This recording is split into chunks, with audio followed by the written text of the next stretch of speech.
Baik, assalamualaikum warahmatullahi wabarakatuh. Izin Bapak, izin mengundurkan diri, Taruna tingkat 2 Politeknik Pengayoman Indonesia, jurusan Ilmu Pemasyarakatan, angkatan 59. Izin Bapak, izin di sini saya akan menjelaskan tentang tugas UTS, yaitu mengenai pengertian ruang lingkup dan juga tujuan dari penologi. Untuk tujuan penologi sendiri merupakan adalah ilmu cabang dari ilmu hukum pidana yang mempelajari tentang hukum pidana, hukuman pidana, kemudian sistem pemidanaan, yang ketiga pelaksanaan pidana di lembaga pemasyarakatan. Untuk ruang lingkup dari penologi sendiri, yaitu meliputi satu jenis-jenis pidana, sistem pemidanaan, pelaksanaan pidana lepas, binaan, empat perlindungan hak narapidana, dan yang kelima efektivitas hukuman.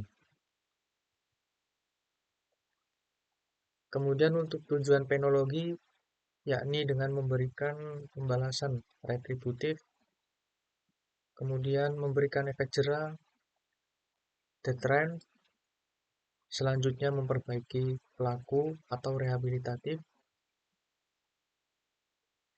selanjutnya melindungi masyarakat, selanjutnya untuk mencegah dari kejahatan. Konsep pemidaan dan tujuan dari kebijakan.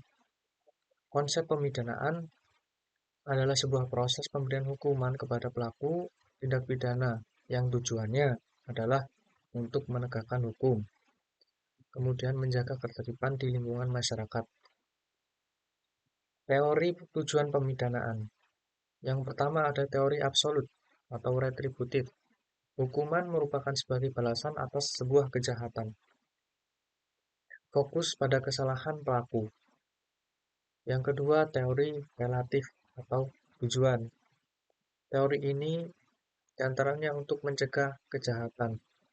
Bentuknya bisa berupa preventif umum atau dari masyarakat maupun preventif khusus dari pelaku itu sendiri. Yang ketiga ada teori gabungan yang menggabungkan antara pembalasan, pencegahan, dan juga rehabilitatif.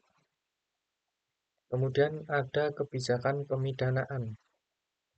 Strategi negara dalam menentukan satu jenis pidana, berat ringan hukuman maupun sistem pelaksanaan hukuman, yaitu meliputi kebijakan penal atau pidana maupun non-penal atau pencegahan sosial.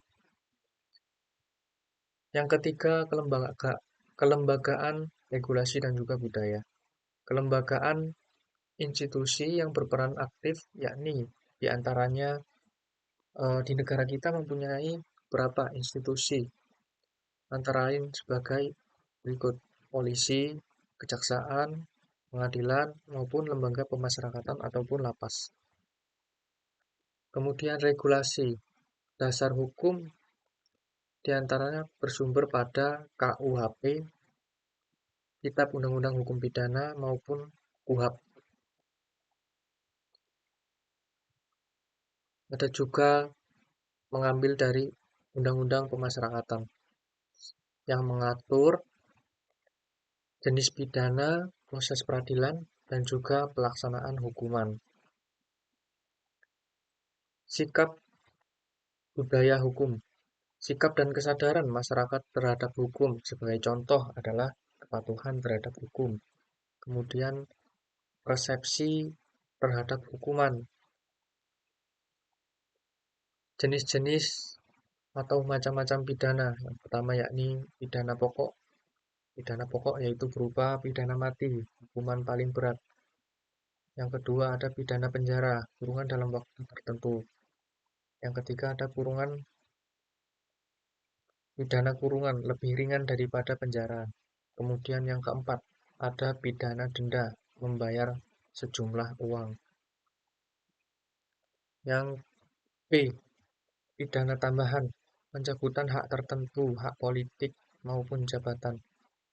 Yang kedua, perampasan barang, barang hasil kejahatan. Pidana modern atau alternatif. Pidana kerja sosial, kerja untuk masyarakat. Pidana bersyarat percobaan, tidak dijalani jika tidak mengulangi. Yang D, ada pidana khusus atau historis, pidana tutupan, penjara khusus kasus tertentu saja. Kemudian ada kerja paksa, hukuman dengan kerja berat sudah tidak berlaku di negara ini. Kemudian ada pembuangan, pembuangan di daerah-daerah tertentu bernilai historis. Mungkin itu saja materi yang dapat saya paparkan dari penjelasan-penjelasan yang saya jelaskan tadi. Bila mana ada kekurangan maupun kesalahan dalam penyebutan kata, saya mohon maaf. Wassalamualaikum warahmatullahi wabarakatuh.